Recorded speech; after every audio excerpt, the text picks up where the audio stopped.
Hello, good evening दोस्तों। कैसे हैं आप सब? आशा है अच्छे होंगे। तो आज जो हम वीडियो लेके आए हैं वो आपके लिए बायोलॉजी के इसमें सवाल हैं। तो आप कोशिश करिएगा इनको लगाने का। बहुत अच्छे सवाल हैं, इनसे एग्जाम में पूछा भी गया, आगे पूछे जाने की भी संभावना है आपके आने वाले एग्जाम में। तो चलते हैं हम लोग सवाल की ओर। हमारा जो पहला सवाल है, स्वपोषी पोषण के लिए क्या आवश्यक है? ऑप्शन है क्लोरोफिल, सूरज का प्रकाश और जल, इनमें से सभी। तो आपको पता होना चाहिए सबसे पहले कि स्वपोषी पोषण करते कौन है। तो स्वपोषी पोषण पौधे करते हैं, और पौधे अपना भोजन प्रकाश संश्लेषण के माध्यम से बनाते हैं। और इनमें जो ऑप्शन दिए गए क्लोरोफिल, सूर्य के प्रकाश और जल, तीनों के तीनों प्रकाश संश्लेषण के लिए आवश्यक है, इसलिए इसका आंसर क्या होगा? डी होगा। अब अगले सवाल की ओर चलते हैं।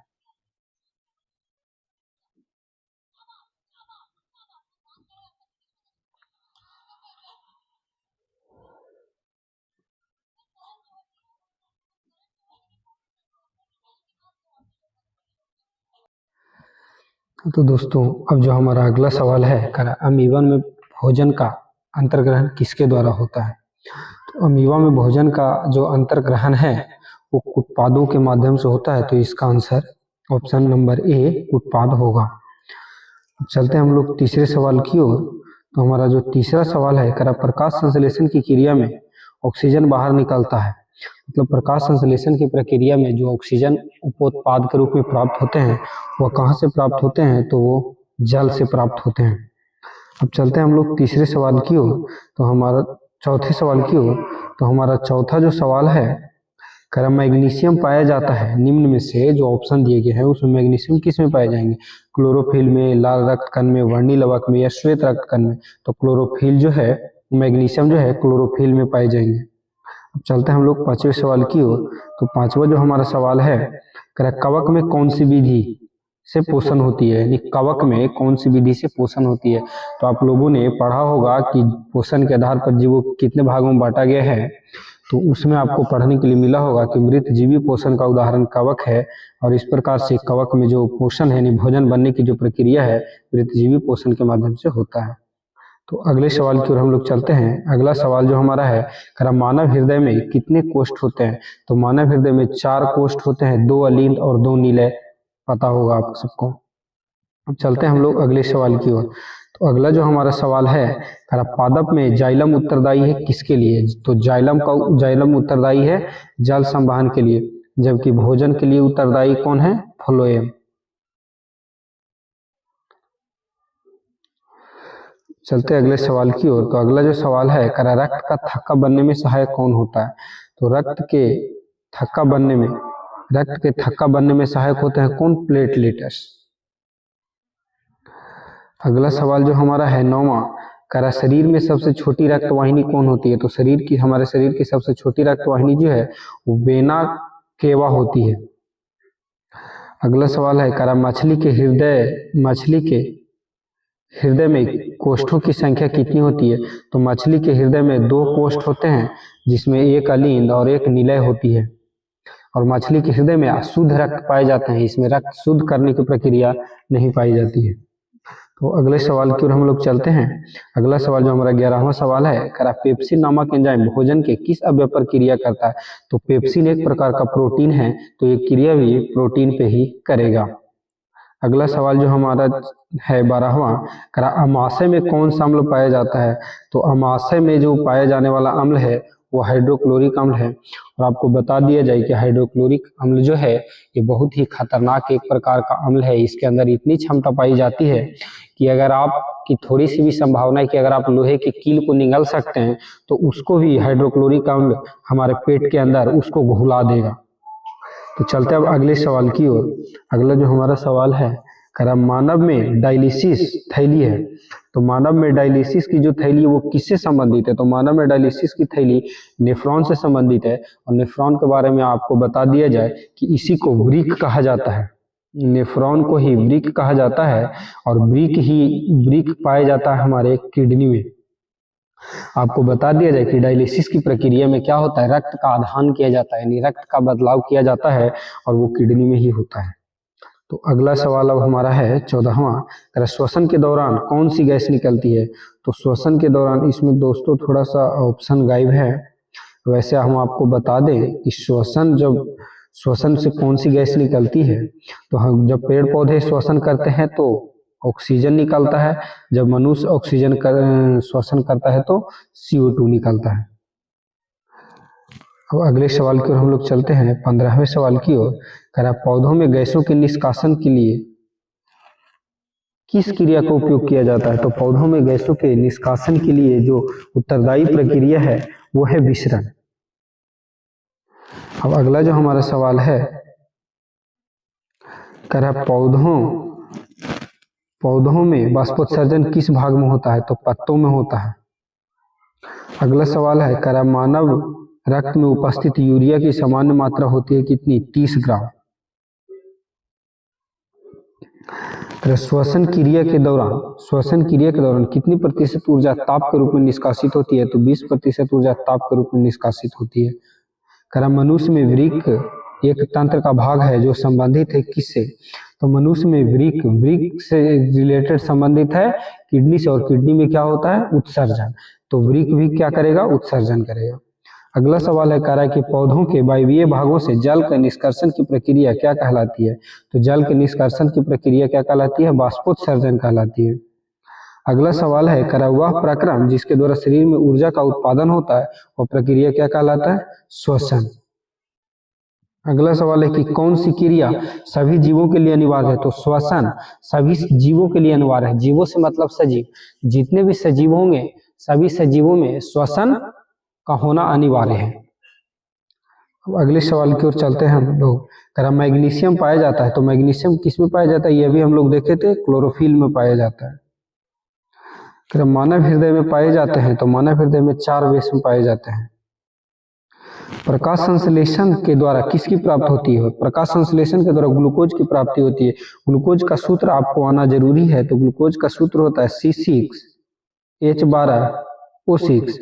इसी के माध्यम से हम आपके और बताते हैं, एक चीनी का सूत्र होता है वो भी याद होना आपको जरूरी है। तो चीनी का सूत्र होता है C12H22O11। अब जो अगला सवाल है हमारा, कोशिका झिल्ली में किस प्रकार की झिल्ली पाई जाती है। तो कोशिका झिल्ली में एक प्रकार का अर्धपारगम झिल्ली पाई जाती है। दही के जमने में निम्नलिखित में से कौन सी क्रिया होती है। तो दही के जमने की जो प्रक्रिया है वो किण्वन से संबंधित होती है। अगला सवाल है कि जीवन की उपापचयी क्रियाओं के संचालन के लिए आवश्यक है क्या। जीवन की उपापचयी क्रियाओं के संचालन के लिए आवश्यक है निरंतर शरीर में ऊर्जा की आपूर्ति, शरीर की वृद्धि, टूटे फूटे ऊतकों की मरम्मत। इस प्रकार से इसका ऑप्शन डी होगा, इनमें से सभी। अब जो अगला सवाल है, मानव में डायलिसिस की थैली जो होती है किससे संबंधित है। तो नेफ्रॉन से संबंधित है। मत्स्य यानी मछली का मुख्य श्वसन अंग क्या होता है। तो मछली का मुख्य श्वसन अंग गिल्स होता है। पौधों में गैसों के निष्कासन के लिए किस क्रिया का उपयोग किया जाता है। तो पौधों में गैसों के निष्कासन के लिए विसरण की प्रक्रिया का उपयोग किया जाता है। क्लोरोफिल वर्णक का रंग कैसा होता है। तो क्लोरोफिल वर्णक का रंग हरा होता है। अगला सवाल है, कवक में कौन सी विधि से पोषण होती है। तो कवक में मृतजीवी पोषण ही होता है। रेजिन एवं गोंद कहाँ संचित होते हैं। तो रेजिन और गोंद पौधे के पुराने जाइलम में संचित होते हैं, और जाइलम के द्वारा क्या होता है, तो जल का परिवहन किया जाता है। अगला जो सवाल है, शरीर में भोजन का पचना किस प्रकार की अभिक्रिया है। तो शरीर में भोजन का पचना एक प्रकार का उपचयन अभिक्रिया है। अगला सवाल है, रक्त क्या है। तो रक्त एक प्रकार का ऊतक है, लेकिन वो भी ऊतक है किस प्रकार का, तरल और संयोजी ऊतक है। संयोजी ऊतक मतलब ऐसा ऊतक जो 2 अंगों को जोड़ने का कार्य करता हो। अब है, निम्नलिखित में से कौन उत्सर्जी अंग है। तो उत्सर्जी अंग कौन होगा, वृक्क। अगला सवाल है कि रक्षी कोशिकाएं पाई जाती है। रक्षी कोशिकाएं पाई जाती हैं पत्तियों में। इथाइल अल्कोहल किस प्रकार के श्वसन में बनता है। तो इथाइल अल्कोहल अवायवीय श्वसन में बनता है, लैक्टिक एसिड जो होता है।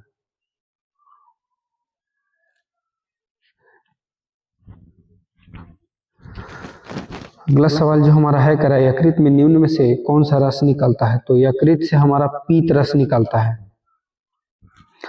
अगला सवाल है कि प्रकाश संश्लेषण होता है? तो प्रकाश संश्लेषण केवल दिन में होता है। हरे पौधे क्या कहलाते हैं? हरे पौधे उत्पादक कहलाते हैं। अगला सवाल जो है करा इनमें से सामान्यतः किसका उपयोग कोशिका द्वारा ऊर्जा उत्पादन के लिए किया जाता है? तो ऊर्जा उत्पादन में हम लोग ग्लूकोज का उपयोग करते हैं। और आपकी जानकारी के लिए बता दिया जाए, ग्लूकोज का सूत्र C6H12O6 होता है, जो कि अभी हमने बताया भी था। एक बात और, खिलाड़ियों जो जितने भी स्पोर्ट्समैन होते हैं उनको तत्काल ऊर्जा के लिए दिए जाने वाला पदार्थ जो होता है वो ग्लूकोज ही होता है। तो चलते हैं अब हम लोग अगले सवाल की ओर। अगला सवाल जो हमारा है करा मनुष्यों में सांस लेने और छोड़ने की प्रक्रिया को क्या कहा जाता है? तो इसको श्वासोच्छ्वास कहा जाता है। अगला सवाल है कि निश्वास द्वारा निकली वायु में होती है क्या? तो निश्वास द्वारा निकली वायु में, यहाँ पे ऑप्शन में गड़बड़ी थोड़ा सा हो गया, तो निश्वास में जो निकलता है हम लोग जो निकालते हैं वो CO2 निकलता है। अगला सवाल है करा प्रकृति में ऑक्सीजन का संतुलन कैसे बना रहता है? तो प्रकृति में ऑक्सीजन का संतुलन प्रकाश संश्लेषण के माध्यम से बना रहता है।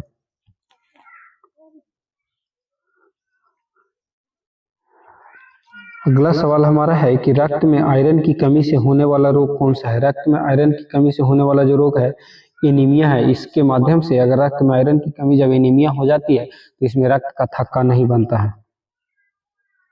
अगला सवाल है प्रकाश संश्लेषण की क्रिया में ऑक्सीजन बाहर निकलता है। प्रकाश संश्लेषण की प्रक्रिया में जो ऑक्सीजन हमको प्राप्त होता है वो जल से प्राप्त होता है। प्रकाश संश्लेषण का आपको सूत्र याद रखना होगा, क्योंकि एग्जाम में कभी कभी ऑब्जेक्टिव वाले सवाल में पूछ लिए जाते हैं। प्रकाश संश्लेषण का सूत्र क्या होता है? C6H12O6 + 6CO2 = 6C6H12O6 + H2 + O2।